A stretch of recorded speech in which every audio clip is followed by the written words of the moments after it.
Donc, sans plus tarder, je vous présente notre conférencière d'aujourd'hui, Denise Elie, qui est professeure à l'Institut national de la recherche scientifique, Centre Urbanisation, Culture et Société.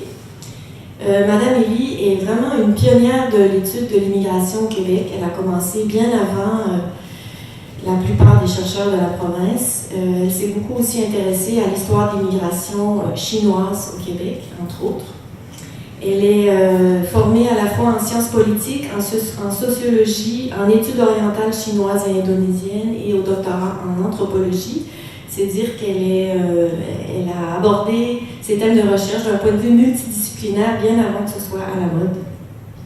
Elle a une feuille de route très impressionnante qui témoigne d'une avant-garde scientifique constante au cours de son parcours. Au cours des dernières années, elle s'impose comme une spécialiste sur la question de l'islam et de l'islamophobie au Québec, au Canada et au-delà. En outre, elle s'intéresse toujours aussi à la question des minorités ethniques, les nationalismes, la citoyenneté, les politiques de pluralisme culturel, les politiques d'immigration en Europe, en Amérique du Nord, le multiculturalisme canadien, les relations entre État et religion, la discrimination, les crimes haineux. Hier soir, en discutant avec elle, elle nous a parlé aussi de projets récents en développement, dont un sur l'humour immigré, ou les humoristes issus de l'immigration. Donc un projet à surveiller, original et prometteur. Donc je remercie vivement Mme Elie d'avoir accepté notre invitation. Je vous remercie aussi d'être venue. C'est la fin de la session, tout le monde est très, très occupé. Et je l'invite à présenter sa conférence intitulée « Qu'est-ce que l'islamophobie ?» Merci. Bonjour. Ok. Alors, je vais faire évidemment un bref tour d'horizon de la question et je vais l'expliquer plus tard, je vais surtout insister sur certains schèmes de pensée selon une optique purement anthropologique et je vous expliquerai pourquoi, entre autres à cause du débat sur l'islam dans une société comme le Québec ou comme la France, ou comme le Québec, disons certaines élites ou certains grands parleurs québécois sont très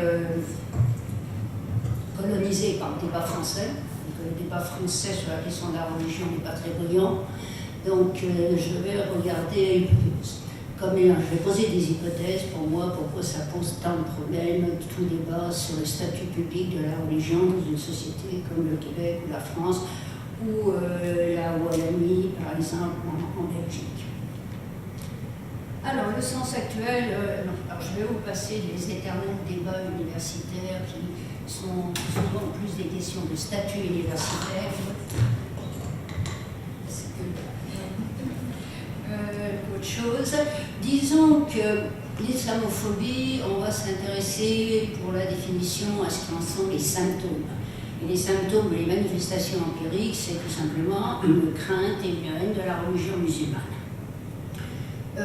Évidemment toujours accompagné, mais ça c'est le propre à toute forme de racisme, accompagné d'une ignorance totale de ce qui concerne les populations qui sont ostracisées. Donc une ignorance totale de ce qu'est l'islam, de ce qu'est surtout l'histoire des pays musulmans, etc., leur relation avec les puissances occidentales, et une confusion. On pourra peut-être l'avoir comme question dans les discussions, une confusion éternelle, sans arrêt, entre culture et religion. Ce qu'il ne faut peut-être pas toujours confondre. Et je pense que là-dessus, vous pouvez très bien comprendre un exemple au Québec, puisque c'est un pays de culture catholique, mais il y a très peu de croyants catholiques encore. Donc, il faut faire toujours la différence entre ça. Alors, il y a trois axes de questionnement sur la scène universitaire, sur la question de l'islamophobie. Il y a tout un courant que j'appellerais réactionnaire qui simplement questionne la présence. Il dit qu'il n'existe pas d'islamophobie et ils sont d'avis qu'en fait, il y a une espèce de complot pour assigner au silence tous ceux qui veulent critiquer l'islam comme religion, comme système religieux ou comme système même social, et donc on traite d'islamophobe toute personne qui critique l'islam. Ce courant au Québec est représenté par Mathieu Bocoté d'une certaine manière. Je ne ferai pas honneur à tous les corpuscules d'extrême droite sur le web qui sont des islamophobes disant justement qu'on les fait taire parce qu'ils critiquent l'islam, parce qu'ils sont d'un niveau d'ignorance qui ne rend pas, qui n'est pas très intéressant à regarder. Mathieu Bocoté est quelqu'un de beaucoup plus articulé, de formé et d'éduqué, donc c'est plus intéressant de le regarder, c'est pour ça que je le cite. C'est un courant qui est très très fort en France. Il y a des intellectuels qui défendent cette position et vous les avez dans tous les débats en télévision sur la question de l'islam.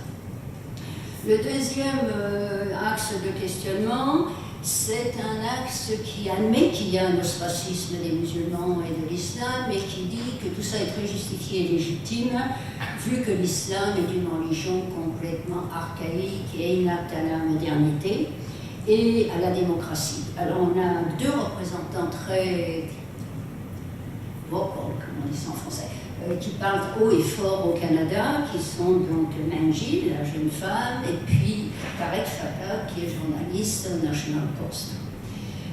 Donc ces gens-là reconnaissent l'existence de moi, ce que j'appelle une situation asymétrique, c'est-à-dire un ostracisme des musulmans en Occident, mais ils pensent que c'est la responsabilité, c'est à cause, c'est la faute des musulmans, vu leur incapacité, donc je me répète, à construire des régimes démocratiques dans leur propre société.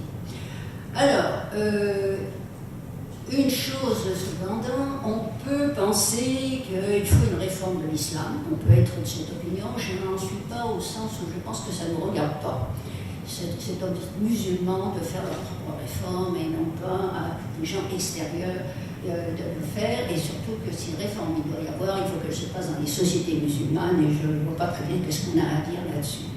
Mais même si on admet ce point de vue-là, ce n'est pas du tout une raison pour ostraciser des personnes dans une société occidentale. Quelle que soit l'interprétation de l'islam ou ce qu'on pense de l'islam, on n'a pas à dénier l'égalité des droits à des résidents et à des citoyens canadiens, québécois. Parce que sinon, on assimile ou on amalgame ce qui sont certainement des manques des sociétés musulmanes et des systèmes politiques musulmans, il n'y a aucun doute là-dessus. Mais on assimile ce genre de régime et ce genre d'histoire qui est la responsabilité d'élites. Ce sont des rapports de pouvoir qui sont en cause, ce n'est pas entièrement toutes les populations qui sont coupables. On assimile donc ce travers, disons, à toute une population, c'est quand même 1,5 milliard personnes dont on parle, et c'est de la discrimination. Le troisième acte de ce questionnement sur lequel je vais me pencher beaucoup plus, c'est sur la nature et les fondements, et c'est surtout sur les fondements, qu'on n'est pas très au clair encore en recherche, à mon sens. Et alors, on s'entend en général dans les milieux universitaires, on s'entend sur la question de l'existence de l'islamophobie. Bon, à partir de là, qu'est-ce que c'est? Alors, il y a un débat qui me semble creux, mais peut-être que je ne le comprends pas. Mais il y a un débat qui est sur la nature. Est-ce que c'est un rejet des immigrés arabes? C'est évidemment toujours des Européens qui parlent comme ça, puisque la majorité de la population musulmane en Europe est d'origine arabe. Alors, est-ce que ça serait donc une séquelle coloniale de l'opposition à l'islam et aux musulmans par les puissances, enfin les pays européens? Est-ce que ça serait, c'est un sociologue très connu, anthropologue, Tariq Modoud, britannique d'origine pakistanaise, qui est un grand nom dans les études ethniques et sur le racisme dans le monde occidental. Modoud parle, lui, d'un racisme anti-musulman, anti-religieux. Bon, je ne sais pas ce qu'on a de plus en spécifiant cela. D'autres parlent d'essentialisme culturel, pour ne pas parler de racisme. Et on a aussi cette idée qui a été avancée par un Français, Takiev, de racisme culturel. Alors, en fait, le débat me semble un peu creux parce que l'enjeu semble être de vouloir savoir si les musulmans sont libres d'être musulmans et s'ils ont droit à l'égalité. C'est de savoir s'ils sont passifs de leur culture, c'est-à-dire ils sont complètement surdéterminés par une socialisation, ou si ce sont des acteurs de culture. Mais le débat, à mon avis, me semble complètement creux. En tous les cas, moi, je n'y trouve rien. Sur les fondements, alors, ça c'est vraiment la partie qui m'intéresse et sur laquelle je vais développer le plus. Moi, je pars du principe, quand il y a un mouvement d'opinion publique quelconque, assez large, qu'il faut absolument qu'il y ait des chaînes de pensée dans des sections de la société pour que certaines idées prennent racine. Bon, donc, face à l'islamophobie, je me dis qu'il faut absolument qu'il y ait des manières de penser qui me permettent de rendre compte de cette haine qui paraît complètement irrationnelle.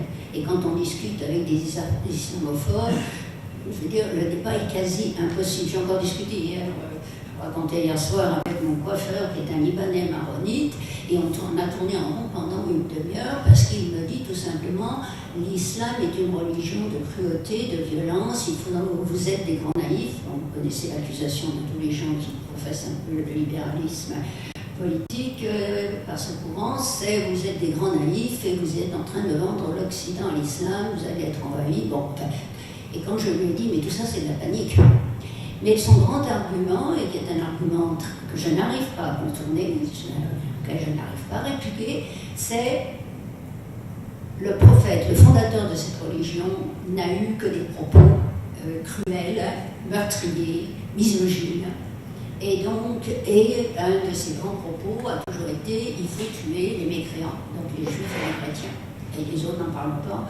En général, comme ils étaient considérés, en plus, ils étaient de race, disons, noire, si on peut encore parler de race. Donc il y avait un racisme, il y a un racisme chez les Arabes, anti-africains, subsahariens, grands. Et donc, c'était même pas partie de l'humanité, cette portion du continent africain.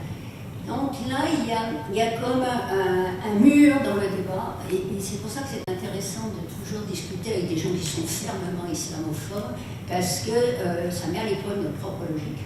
Et moi, je dois dire que je ne suis pas capable de le répliquer sur sa propre argumentation. Donc, mon hypothèse de base, c'est pour qu'une idée, une opinion devienne prégnante dans une société, c'est-à-dire moi, j'estime qu'il suffit que 30% de la population pense quelque chose pour que cette opinion commence à recouvrir la société et commence à avoir une importance dans les débats politiques.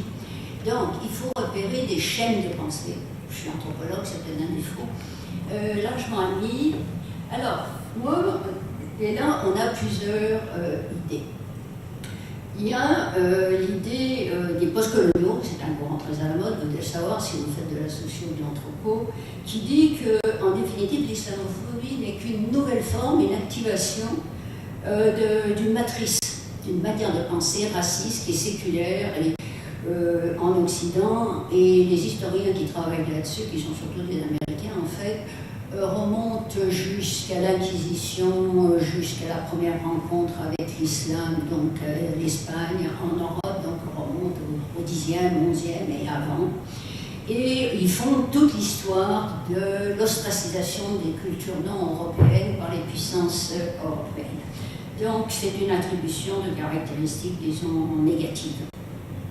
Alors cette explication tend donc à dire qu'il y a un schème de pensée inscrit dans la manière de voir les autres, les non-européens, dans la culture occidentale, et que ce schème de pensée est raciste.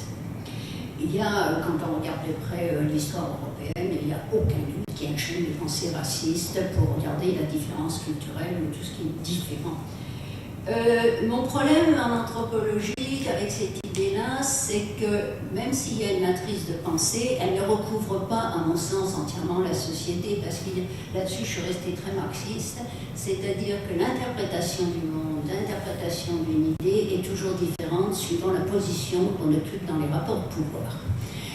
Si jamais vous ne connaissez pas, il y a un auteur qui est absolument fabuleux là-dessus, qui est un vieux marxiste repenti, qui est Jacques Rancière, et qui a très bien expliqué comment, dans le libéralisme politique occidental européen, on avait une définition de l'égalité qui est complètement formelle. Tout le monde a les mêmes droits. La question, c'est de savoir comment cette égalité se concrétise. Donc c'est un débat qu'on a résolu depuis longtemps, mais il rappelle qu'il est du droit légitime des dominés de se rebeller, et donc il donne une légitimité à la violence.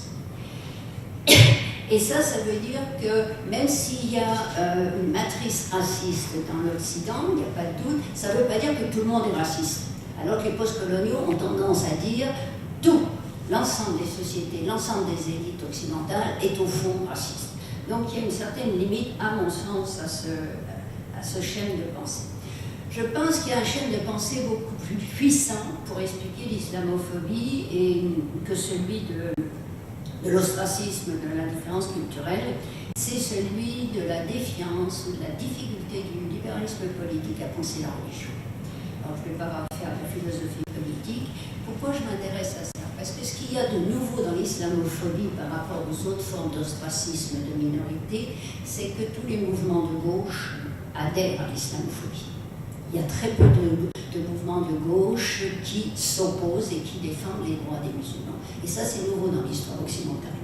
En général, les mouvements de gauche ont toujours défendu les émigrés, les droits des émigrés, ont défendu timidement, mais ont quand même défendu les politiques de pluralisme culturel, d'affirmative action, un programme d'accès à l'égalité.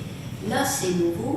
Nombre de mouvements de gauche sont islamophobes. Et ça, il faut en rendre compte parce que c'est ce qui, à mon sens, rend l'islamophobie beaucoup plus prégnante, beaucoup plus étendue et beaucoup plus dangereuse, parce que là, on a une coalition des habituels, disons, extrême droite, qui sont contre tout ce qui est étranger, tout ce qui sont, disons, xénophobes, quelle que soit la population qui est concernée. Des droites réactionnaires, nationalistes ou ethno-nationalistes qui vont dire que c'est notre culture qui doit primer et qui vont donc s'opposer aux immigrants, avoir une forme aussi de refus de la différence culturelle. Bon, ça c'est traditionnel en Occident. Mais là, ce qui est nouveau avec l'islamophobie, c'est qu'une grande partie des courants de gauche font alliance avec ces mouvements d'extrême. Enfin, font pas alliance publiquement, mais pensent suivant les mêmes schémas, sont islamophobes.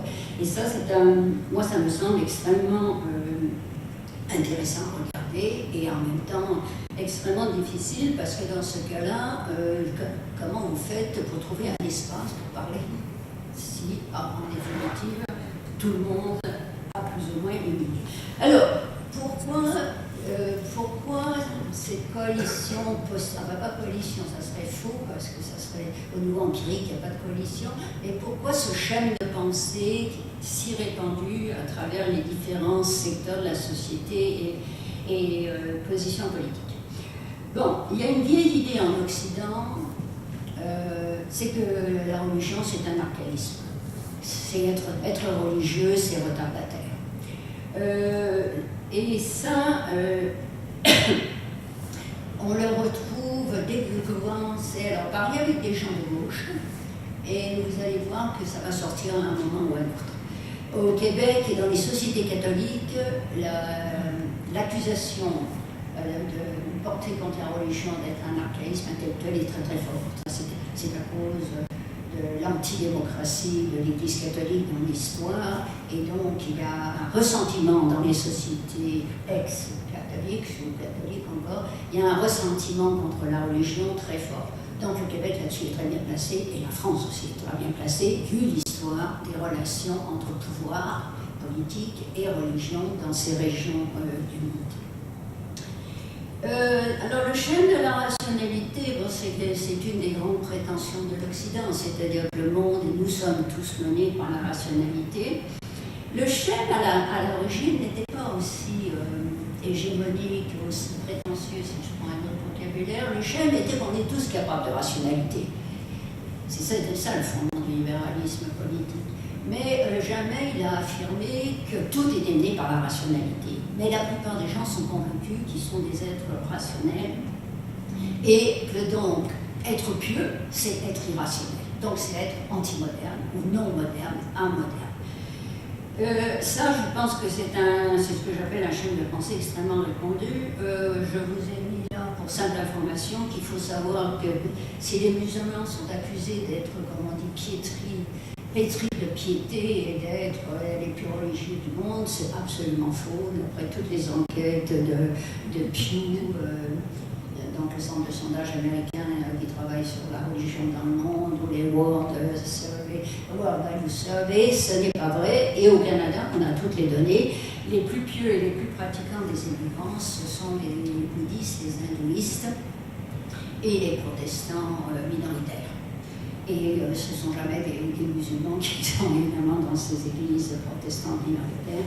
Ce sont presque toujours des Chinois, des Coréens, l'Asie de l'Est. Donc il y a ce schéma. D'autre part, il y a une chose, et ce débat, c'est un peu triste intellectuellement de voir qu'on en est encore là, parce que le débat sur la rationalité menant le monde occidental a eu lieu après l'Holocauste. C'est le grand débat d'après-guerre. Bon, ça, évidemment, vous ne l'avez pas vu, et puis certainement, on ne vous l'apprend pas. Ça a été le grand coup de poing, on peut dire, en pleine phase du libéralisme politique, le nazisme, les régimes fascistes, l'hécatombe de la Première Guerre mondiale, l'hécatombe de la Seconde Guerre mondiale. N'oubliez pas qu'il y a eu quand même dans la Seconde Guerre mondiale 40 millions de morts, et des millions de déplacés, et l'Holocauste. Ça a été un coup de poing dans la figure. Comment est-ce qu'un système de pensée, une culture qui se veut absolument rationnelle et égalitaire et démocratique peut produire des phénomènes pareils. Donc, il ne faut pas oublier aussi que quand on regarde de près ce qu'est l'histoire sociale de l'Occident, par exemple, les femmes, les salariés, les Noirs n'ont le droit à la citoyenneté qu'au cours du XXe siècle. Alors que la citoyenneté aux propriétaires a été accordée dans tous les pays occidentaux au cours du XIXe siècle. Donc, ça a toujours été inégalitaire. Alors, là-dessus, on ne peut pas dire que le régime est vraiment rationnel ou respecte la rationalité des individus. Un autre schéma de pensée, je suis toujours dans la même ligne d'hypothèse, c'est-à-dire pourquoi est-ce qu'on pense la religion. Je dois dire, profondément athée, je suis incapable de croire à quoi que ce soit. Je suis même d'un naturel, je dirais, épouvantablement cynique. Mais là-dessus, je reste dans le libéralisme politique, c'est-à-dire pour avoir la paix, pour avoir le droit d'être athée, je dois respecter ceux qui croient. C'est un contrat, c'est ça le contrat politique. Si je n'admets pas ce contrat-là, n'importe qui a le droit de m'interdire d'être athée. Bon, alors, le contrat politique de base du libéralisme, c'est si on veut avoir des droits, il faut les reconnaître aux autres, il faut la réciprocité. Et c'est là-dessus qu'est la grande bagarre dans le libéralisme politique, en fait. C'est comment on reconnaît les droits à tous. Alors, le schème, donc, je reste dans mon hypothèse qu'il faut expliquer pourquoi cette haine de la religion qui est derrière la haine de l'islam, à mon sens. Le schème, alors ça c'est très fort au Québec, c'est tout le mouvement qu'on appelle laïcard, et en France, c'est le schème du refoulement nécessaire donc, de la religion par l'État. C'est-à-dire que dans cette conception de l'histoire comme d'un développement perpétuel, progressiste, rationnel, la religion comme irrationnelle, comme un archaïsme intellectuel, va disparaître. Et l'État doit aider à sa disparition. Bon. Alors ça, c'est un schème, il faut être très conscient, parce qu'au Québec, il y a un blackout là-dessus que je trouve absolument scandaleux par le milieu universitaire et les élites politiques évidemment, mais par le milieu universitaire aussi. Parce que dans le débat sur la laïcité ou la place de la religion sur la sphère publique au Québec, on ne parle jamais que la laïcité ou la séparation de l'Église et de l'État, c'est un régime qui existe dans 3 pays en Occident. Les États-Unis, qui sont les vrais laïcs, si je veux dire, je pourrais m'expliquer pourquoi, la France et le Mexique. C'est-à-dire que la séparation de l'État et de la religion totale, stricte, n'est un régime de relations entre État et religion extrêmement minoritaire. Et on n'a aucune étude qui nous permettrait de dire que les autres régimes que je dois vous décrire brièvement seraient plus nocifs aurait des effets sociaux sur les inégalités, sur le développement social, sur la croissance économique néfaste. On n'a rien. Alors, ce qu'il faut se rendre compte, c'est que, à part France, États-Unis et Mexique, on a en fait 3-4 formes de relations entre l'État et la religion. La forme qui est certainement la plus proche, c'est celle de l'Allemagne. L'Allemagne reconnaît comme église officielle ce qu'on appelle l'église évangélique, qui regroupe 24 églises protestantes.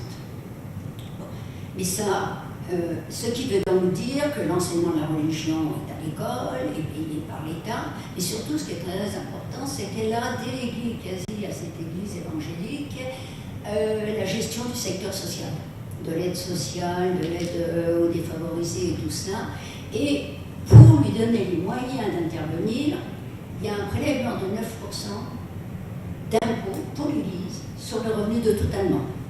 Et si vous voulez échapper, si vous refusez de payer, il faut vous déclarer hors religion. Donc il faut faire un acte d'apostasie de naissance. Bon, est-ce que vous allez me dire que là-dessus, l'Allemagne est un pays donc ce régime entre religion et État a des implications fortes sur son développement économique, sur je ne sais quoi. Il faudrait trouver des arguments négatifs pour condamner ce régime. C'est une forme historique et ça existe, c'est le régime mis en place après-guerre, donc depuis 1945. Bon, ça c'est le cas de figure de la coopération que je dirais la plus étendue que je connaisse, c'est l'Allemagne. La Belgique reconnaît officiellement, et quand on dit reconnaît, ça veut dire que l'État finance le personnel religieux, le fonctionnement des institutions religieuses, l'enseignement religieux à l'école publique. C'est ça que ça veut dire. Hein. La Belgique reconnaît maintenant, je pense, 8 religions, dont l'islam. C'était l'un des premiers pays à reconnaître l'islam. Donc, finance les mosquées, les imams et tout le reste. Bon. Bon, la Belgique est un État, je ne dirais pas failli, mais quasi. Enfin, c'est un État qui fonctionne mal. Mais ça. Les Pays-Bas, c'était le même système jusqu'il y a à peu près 10-15 ans, où ils ont abandonné ce système. C'est un système qu'on appelle le système des piliers. Tout ça est dû à l'histoire de chaque pays, de chaque société, et ça fonctionne. Et ça ne donne pas des pays qui ont des résultats négatifs suivant les critères du libéralisme ou de la croissance économique. Canada. Au Canada, c'est un système un peu abracadabranc, enfin c'est pas abracadabranc, mais il y a de la coopération, il y a quelques privilèges. N'oubliez pas que les écoles catholiques en Ontario sont encore financées par l'État. Donc, les régimes, il y a dans toutes les provinces, hormis le Québec, une espèce de relation entre l'État et la religion complètement différente. Et ça dépend donc de chaque province et de l'histoire de la province et de la date de son entrée dans la Confédération. Tout ça pour vous dire que le régime de séparation totale et le discours public sur il faut absolument refouler la religion, il faut que l'État condamne la religion publiquement, est un discours très francophone. Il ne faut pas l'oublier. Et même si je suis française d'origine, je veux dire, j'ai pas dire que j'ai une grande admiration pour la société française, pour le système français, mais il faut être conscient qu'il ne faut pas être pris dans les débats français. Le monde existe au-delà de la francophonie continentale, si j'ose dire. Alors, l'autre chaîne qu'on a aussi, et qu'on a souvent aussi en débat, et particulièrement en France, c'est le chaîne que non seulement l'État doit condamner la religion, mais c'est que la société civile doit se séculariser. Et ça, c'est tous les débats que vous avez sur la place des signes religieux dans la sphère publique, dans la société civile. C'est exactement ça le fond du ballon, si j'ose dire. Et c'est ce chaîne qui est dans beaucoup de secteurs de la gauche européenne, qui est très puissant encore. Alors évidemment, ce schème est mis en cause complètement, et c'est pour ça qu'il y a un débat. C'est que tous ces schèmes de la rationalité, du refoulement de la religion par l'État, de la sécularisation absolument nécessaire et inévitable, puisque nous sommes sur un axe de progrès perpétuel, anti-religieux, tous ces schèmes sont complètement mis en cause par la réalité historique et contemporaine. puisqu'on a une permanence des croyances religieuses. On n'a pas de renouveau, de retour du religieux. Ça, c'est un discours purement idéologique. Suivant les données, on n'a pas de retour. On a un changement des formes de pratiques et de croyances religieuses. C'est tout, mais les croyances sont toujours là. Et donc, tout cela antagonise des personnes qui, sans savoir peut-être toujours, pensent une pensée chère. Je dis que le discours sur... J'ai pas regardé là. Je dis que le discours sur le retour des religieux est un leurre, parce qu'il n'y a pas de recul de la sécularisation, c'est-à-dire de la baisse progressive du nombre de croyants dans chaque société occidentale, ça se maintient à peu près. On a simplement de nouvelles formes, comme je disais, surtout de nouveaux courants religieux, et surtout on a de nouvelles formes de relation aux institutions religieuses. Les gens sont de plus en plus autonomes par rapport aux dictats, ou par rapport aux dogmes, ou par rapport aux ordres, ou par rapport aux conseils que donnent des institutions religieuses. Et vous avez à penser à tous les débats dans l'Église catholique à ce niveau-là. Le changement, ça je peux passer, mais le changement en fait, et c'est très étudié aux États-Unis par les sociologues de la religion, le changement c'est qu'il y a eu une volonté nouvelle, et j'ai jamais compris quelle était l'origine, qui a commencé dans les années 70-80 dans les églises protestantes minoritaires américaines, alors USA, états-uniennes, de rentrer sur la scène politique. Je pense, ce qu'on oublie toujours de votre génération, forcément on peut l'oublier parce que vous ne l'avez pas vécu, ce qu'on oublie c'est qu'il y a eu après-guerre, pendant les années 50 et 60, quand même une révolution, qu'on pourrait dire un changement culturel et des mœurs extrêmement important.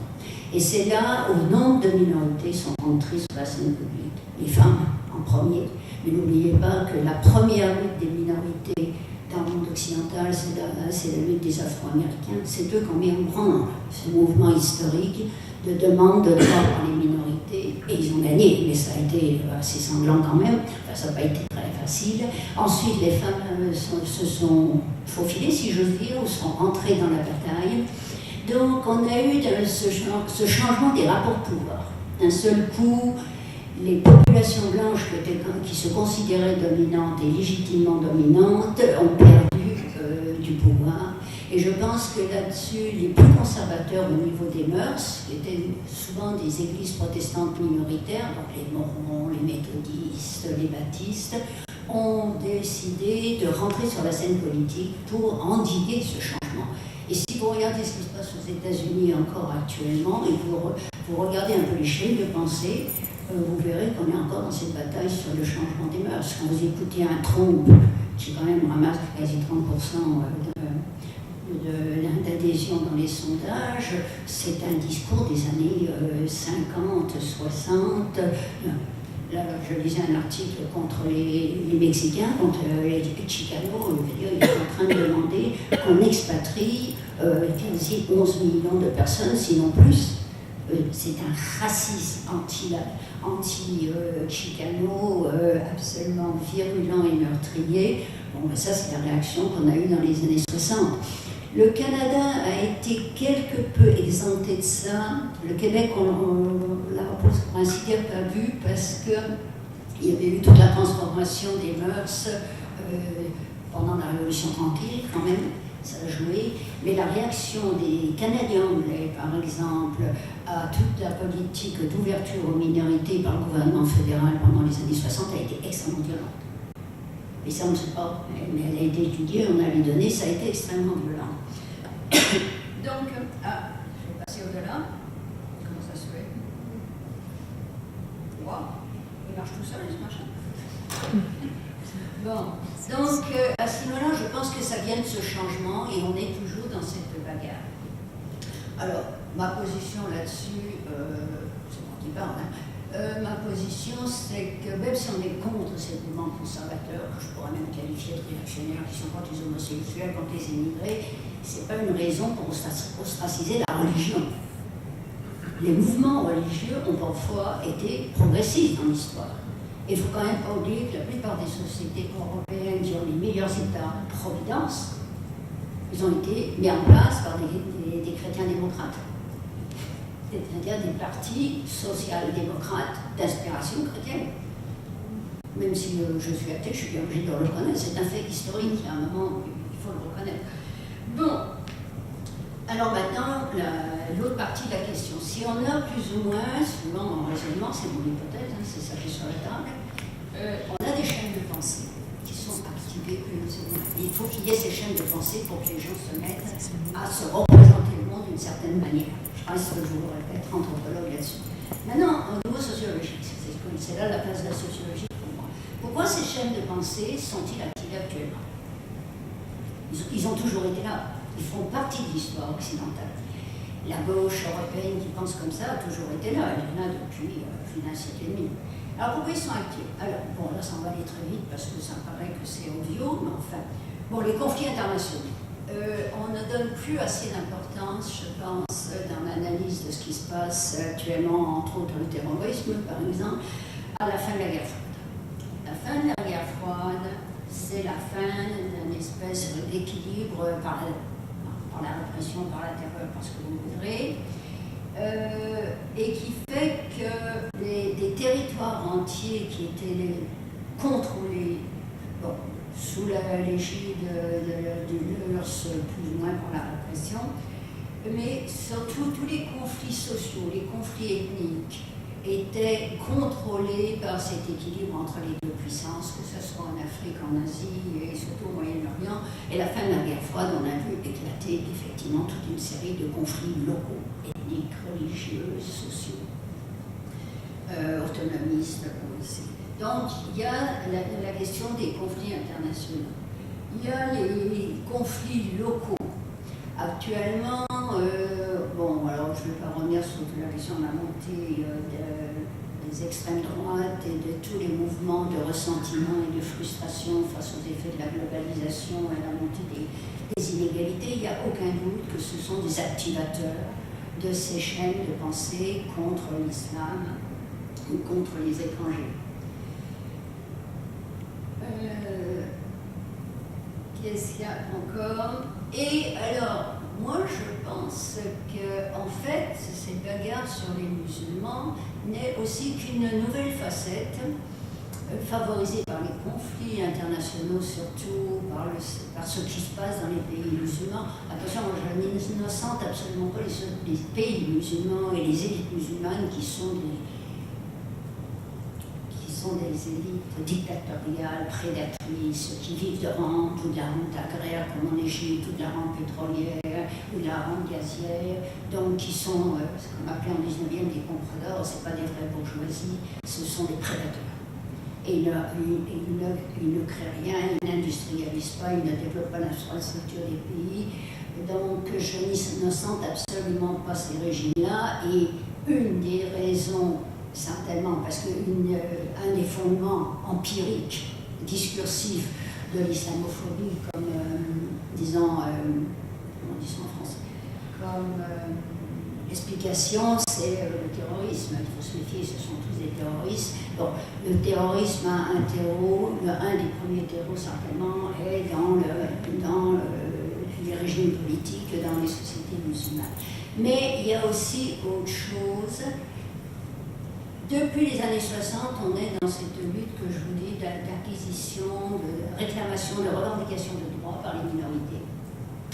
Et d'ailleurs, c'est intéressant de regarder l'évolution des chartes des droits en Occident, particulièrement en Amérique du Nord, puisque c'est beaucoup plus, c'est mieux écrit, mieux constitutionnalisé. C'est que les items de discrimination interdits, on en ajoute au fur et à mesure des années.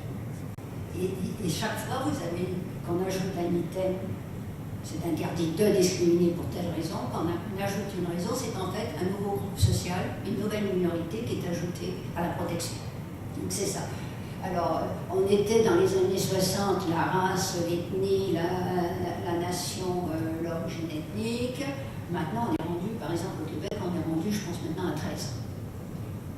Les homosexuels, les handicapés, les transsexuels, on en rentre sans arrêt. Donc on est dans une espèce là de lutte pour les droits des minorités, Et je pense que là-dessus, il y a une énorme opposition à ce mouvement-là, et particulièrement à l'égalité des droits des immigrants à tous les niveaux, et que donc les musulmans à ce niveau font peut-être figure, la nouvelle figure de l'immigration.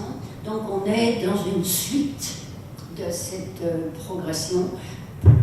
Donc là, je suis des chaînes de pensée généraux qui permettent, ce qu'on appelle des matrices de pensée, qui permettent de comprendre comment on peut penser suivant certains schémas. Les activateurs, les inégalités sociales croissantes, qui fait qu'il y a des classes qui ont un ressentiment et qui vont, comme elles sont toutes socialisées en Occident, on est tous socialisés à la nation au fond, donc vont s'attaquer aux minorités. Le fait qu'il y ait aussi des conflits internationaux qui font que les musulmans paraissent être des êtres extrêmement peu doués quelque part, quand on voit leur régime politique et tout ça, on peut faire l'amalgame, c'est facile, on a tout ça. Et dans ce contexte aussi sociologique depuis les années 60, d'une lutte permanente, et ça fait partie du libéralisme politique, les minorités et les dominés, comme dit Rancière, ont le droit de réclamer, et puis il faut qu'ils le fassent sans arrêt. Donc je pense que ça aussi est un des contextes d'activation. Et je vais m'arrêter quand même aussi. Là, je viens de faire un symposium sur l'islamophobie à Montréal et j'avais invité à l'université, c'est Georgetown, je pense qu'il est, qui a écrit un bouquin je pense qu'il appelle La manufacture de l'islamophobie. Et c'est une étude absolument très intéressante, très empirique au niveau sociologique, c'est pas très avancé, mais au niveau empirique c'est très intéressant. Et la plus grande organisation musulmane américaine, CARE, le fait aussi. Ils suivent les personnalités, les congressistes, les journalistes, des personnalités quelconques, les propos qui tiennent islamophobes, et ils suivent aussi les organisations et le financement des organisations qui mettent sur la scène publique des discours islamophobes. Et ils démontrent comment le discours islamophobe aux États-Unis est complètement fabriqué par une minorité, qui est répercutée ensuite par les médias populaires, parce que évidemment ça fait un scoop. Donc il y a aussi ce facteur. Il y a donc en sus des facteurs anthropologiques et sociologiques, il y a aussi des facteurs, disons, sociopolitiques, je ne sais pas comment véritablement les nommer, qui sont des acteurs qui fabriquent des discours et qui fabriquent les courants d'opinion.